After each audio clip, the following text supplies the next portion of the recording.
থেকে যখন আপনার তাপটা পড়ে ওয়াটার বডিতে, তখন এটা ইভাপোরেশন হয়। ইভাপোরেশন মানে জলীয় বাষ্প। যখন এটা বায়ুমণ্ডলের উপর যে মেঘের যে একটা স্তর আছে, ওখানে যে কন্ডেনসেশন হয়, মানে জমাবদ্ধ হওয়ার পরে এটা মেঘে পরিণত হয়, বাতাসে মেঘটাকে নিয়ে যায়।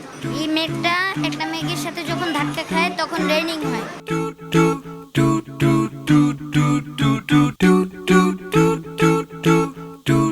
দিন শিক্ষার পাশাপাশি আধুনিক শিক্ষার সমন্বয়ে আশার আলো ছড়াচ্ছে বাংলাদেশ বিজ্ঞান ও প্রযুক্তি মাদ্রাসা। এরই ধারাবাহিকতায় প্রতিষ্ঠানটিতে আয়োজিত হল দিনব্যাপী বার্ষিক বিজ্ঞান মেলা। শনিবার মাদ্রাসা প্রাঙ্গণে আয়োজিত এই মেলায় প্রথম থেকে তৃতীয় শ্রেণীর কোমলমতি শিক্ষার্থীরা রোবোটিক্স, সৌরজগৎ, পানি বিশুদ্ধকরণ ও পরিবেশ সুরক্ষা সহ মোট 10টি উদ্ভাবনী সায়েন্স প্রজেক্ট প্রদর্শন করে। যদি কোনো সময় মাটি ফেটে বা পাহাড় পর্বত ফেটে যায়, ওই সময় লাভাটা বের হয়ে ভলকানো হয়ে যায়। এটার কাজ হচ্ছে শাকসবজি নিরাপদ রাখা। আর সূর্যের তাপ যখন এইটার ভিতরে ঢুকে, তারপর আর বের হতে পারে না, তাই জন্য শাকসবজি ভালো থাকে এবং সেফ থাকে।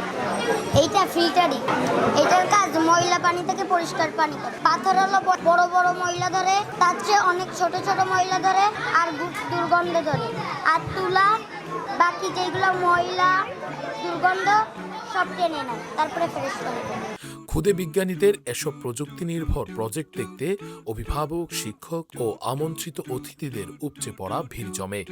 এ সময় বক্তারা আশাবাদ ব্যক্ত করে বলেন, দিনী ও আধুনিক শিক্ষার এমন চমৎকার চর্চা অব্যাহত থাকলে আগামী 10 বছরের মধ্যেই এই প্রতিষ্ঠান দেশ ও জাতির জন্য দৃষ্টান্তমূলক কিছু করে দেখাবে। বিজ্ঞানের বেসিক বিষয়গুলিকে যেভাবে তারা চর্চা করছে, এটি আসলেই আমাদের কাছে কি বলবো, অনেক উৎসাহব্যঞ্জক একটি বিষয়। কারণ এই পর্যন্ত বিশেষ করে মাদ্রাসার শিক্ষা কেন্দ্রে এই ধরনের চর্চা এর আগে আমি দেখিনি। আমি ব্যক্তিগতভাবে দেখে আমি হয়তো ভুল হতে পারি, অনেক হয়তো কোথাও থাকতে পারে, বাট আমার দেখা এই প্রথম। এবং সবচেয়ে বড় কথা হলো যে বাচ্চাগুলো খুব উৎসাহের সাথে, আমাদেরকে খুব সাহসিকতার সাথে এগুলিকে দেখিয়েছে। এটি একটি সাহসের ব্যাপার। এই বয়সে এই সাহস নিয়ে কথা বলাটার একটা বিশাল ব্যাপার। দিনী শিক্ষার পাশাপাশি আধুনিক বিজ্ঞান ও প্রযুক্তি শিক্ষার গুরুত্ব তুলে ধরে বক্তারা আরও বলেন, একবিংশ শতাব্দীর চ্যালেঞ্জ মোকাবেলায় মাদ্রাসা শিক্ষার্থীদের আধুনিক প্রযুক্তিতে দক্ষ ও যুগোপযোগী গড়ে তোলার কোনো বিকল্প নেই। মেলায় আসা অভিভাবকরা তাদের উচ্ছ্বাস প্রকাশ করে জানান, তারা সন্তানদের স্কুলে না পাঠিয়ে এই প্রতিষ্ঠানে ভর্তি করিয়েছেন, কারণ তাদের একই প্রতিষ্ঠানে ধর্মীয় মূল্যবোধ ও আধুনিক বিজ্ঞান ভিত্তিক শিক্ষার সুযোগ পাচ্ছে। বিজ্ঞান ও প্রযুক্তি নাম দিচ্ছে, কিন্তু তারা চেষ্টা করতেছে বিজ্ঞান ক্যাটাগরি ভিত্তিক যাতে মাদ্রাসাটা গোছানো যায়। তো এখানে মাদ্রাসার সাথে সাথে কিন্তু এখানে ব্যতিক্রম কিছু একটা আছে, যে এটার নামটাই স্পেশালি ব্যতিক্রম, বিজ্ঞান অ্যান্ড সায়েন্স টেকনোলজি মাদ্রাসা। ইনশাল্লাহ আমরা চাই বাচ্চা উচ্চশিক্ষায় শিক্ষিত হোক।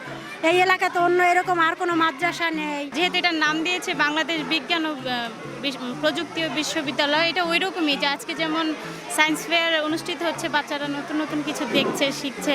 যে আমার বাচ্চাটার বয়স কিন্তু মাত্র 3 বছর 4 মাস, তাই আমি ছেলেটাকে দিয়েছি কেন, একটা ভালো পরিবেশের জন্য।